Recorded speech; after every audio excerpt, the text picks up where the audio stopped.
Hi, நீங்கள் பார்த்துட்ருக்கிற Royal physio channel. நான் உங்கள் ஃபிசியோ நண்பன் பேசுகிறேன்.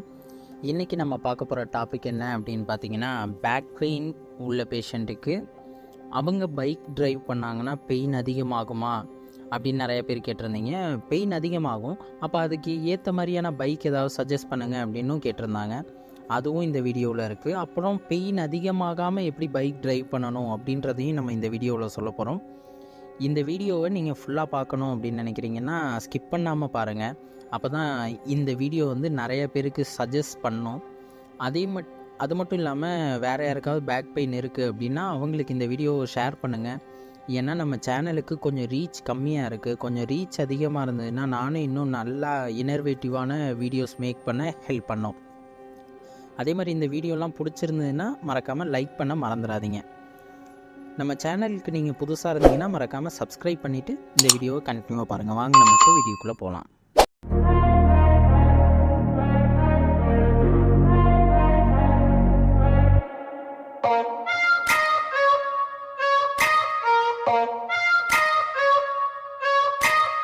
இந்த வீடியோவில் 4 எர்கனாமிக்ஸ் டிப்ஸ் பேக் பெயின் வராமல் தடுக்கிறதுக்கான டிப்ஸ் எடுத்துகிட்டு வந்திருக்கேன்.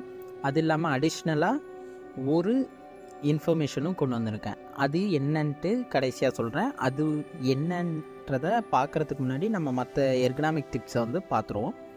என்னன்னு பார்த்தீங்கன்னா, ஃபஸ்ட்டு வந்து பைக் ஓட்டும்போது சீட் வந்து கம்ஃபர்டபுளாக உங்களுக்கு ஏற்ற மாதிரி இருக்கா அப்படின்னு பாருங்கள். ஏன்னா நார்மலாக சீட்ஸ் வந்து மேனுஃபேக்சர் வந்து எல்லாருக்கும் காமனாக இருக்கிற மாதிரி தான் மேனுஃபேக்சர் பண்ணுவாங்க. அது ஹைட்டாக இருந்தாலும் சரி, டாலாக இருந்தாலும் சரி, ஷார்ட்டாக இருந்தாலும் சரி, ரொம்ப ஒபீஸாக இருந்தாலும் சரி, லீனாக இருந்தாலும் சரி, இதை மாதிரி தான் மேனுஃபேக்சர் பண்ணுவாங்க. எல்லாருக்கும் காமனாக தான் மேனுஃபேக்சர் பண்ணுவாங்க.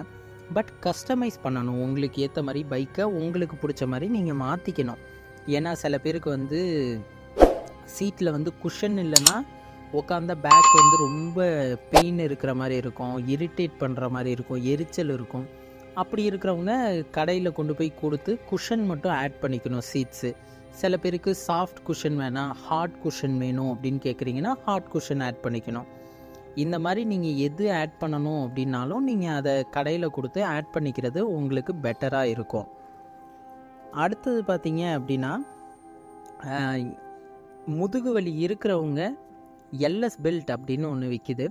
அந்த எல்எஸ் பெல்ட்டை நீங்கள் வாங்கி போட்டுக்கிட்டீங்க அப்படின்னா உங்களுக்கு வந்து பேக் பெயின் வராமல் இருக்கும். அதுவும் இல்லாமல் முதுகுக்கு வந்து அது ஒரு சப்போர்ட், எக்ஸ்ட்ரா சப்போர்ட் கொடுக்கறதுக்கும் சான்ஸ் இருக்குது. ஓகேவா? இது வந்து எப்பப்பெல்லாம் பைக் ட்ரைவ் பண்ணுறீங்களோ அப்பப்பெல்லாம் போட்டுக்கிட்டிங்கன்னா பேக்குக்கு எக்ஸ்ட்ரா ஒரு சப்போர்ட் கிடைக்கும். அடுத்தது பார்த்திங்கன்னா, ஹேண்டில் பாரை வந்து அட்ஜஸ்ட் பண்ணிக்கோங்க.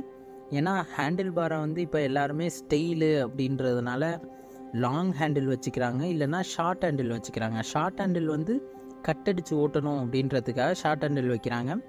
அந்த மாதிரி ஹேண்டில் பார்ஸ் எல்லாம் வைக்கிறதுனால உங்களுக்கு வந்து ஷோல்டர் வந்து உங்களோட பாடியோட லென்த்தை விட தாண்டி இருக்குது. அப்படி இருக்கும்போது ஷோல்டர் மட்டும் திருப்பாமல் உங்களோட பாடியே சேர்ந்து திருப்போம். அப்படி இருக்கும்போது ஸ்பைனுக்கும் பேக்குக்கும் நெக்குக்கும் ரொம்ப ஸ்ட்ரெயின் ஆகிறதுக்கான சான்சஸ் இருக்குது. அதனால் உங்கள் உடம்புக்கு எது கம்ஃபர்டபுளான பொசிஷனோ அதுக்கு நீங்கள் ஸ்டார்டிங்லேயே செட் பண்ணிக்கிறது ரொம்பவே நல்லது. அதே மாதிரி இப்போ நிறைய பேர் பேக் மாட்டிக்கிட்டு தான் பைக் ட்ரைவ் பண்ணுறாங்க. அது ஜொமேட்டோ, ஸ்விக்கி யாராக இருந்தாலும் சரி, நார்மல் பர்சனுமே பேக் மாட்டிக்கிட்டு தான் போகிறாங்க. இந்த பேக்கோட ஸ்ட்ராப் வந்து கரெக்டாக 2 சைடுமே ஒரே மாதிரி அட்ஜஸ்ட் பண்ணி இருக்கணும்.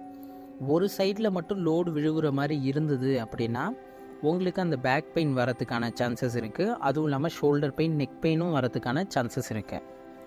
ஏன் அப்படின்னா 2 சைடுமே நார்மலாக அந்த ஸ்ட்ராப் வந்து பிடிச்சிருந்ததுன்னா வெயிட் வந்து கரெக்டாக ஈவனாக டிஸ்ட்ரிபியூட் ஆகும்.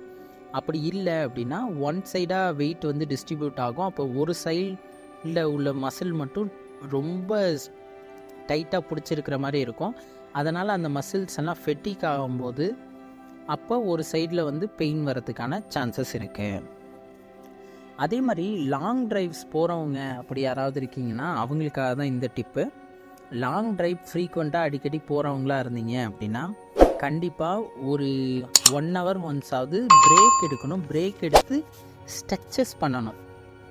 ஸ்ட்ரெச் எப்படி பண்ணணும் அப்படின்றத நம்ம ஆல்ரெடி வீடியோ போட்டிருக்கோம். அதுவும் பைக் ரைடர்ஸ்க்கு எப்படியெல்லாம் ஸ்ட்ரெச் பண்ணணும் அப்படின்றதே தனியாக வீடியோ போட்டிருக்கோம். அதை போய் செக் பண்ணி பாருங்கள். அதை செக் பண்ணி பார்த்தீங்கன்னா இது யூஸ்ஃபுல்லாக இருக்கும்னு நினைக்கிறேன். அந்த எக்ஸசைஸை பண்ணுங்கள். ஒரு சர்டன் டைம் போயிட்டுருக்கீங்க அப்படின்னா பிரேக் போட்டுட்டு ஸ்ட்ரெச் பண்ணிங்கன்னா உங்களுக்கு மைண்டும் ஃப்ரெஷ் ஆகும், தூக்கம் வராமல் இருக்கும். அது இல்லாமல் பெயின் இல்லாமல் நீங்கள் போக வேண்டிய இடத்துக்கு போய் ரீச் பண்ணலாம்.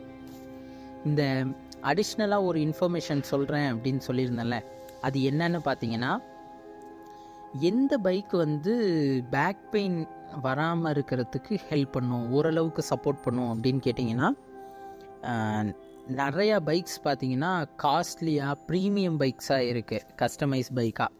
அந்த பைக்கெல்லாம் என்னென்ன அப்படின்னு தெரிஞ்சுக்கணும் அப்படின்னு நினைக்கிறீங்கன்னா மறக்காமல் கமெண்ட் செக்ஷனில் கமெண்ட் பண்ணுங்கள். நான் அந்த பைக்ஸோட லிஸ்ட்டும் நான் கொடுக்குறேன்.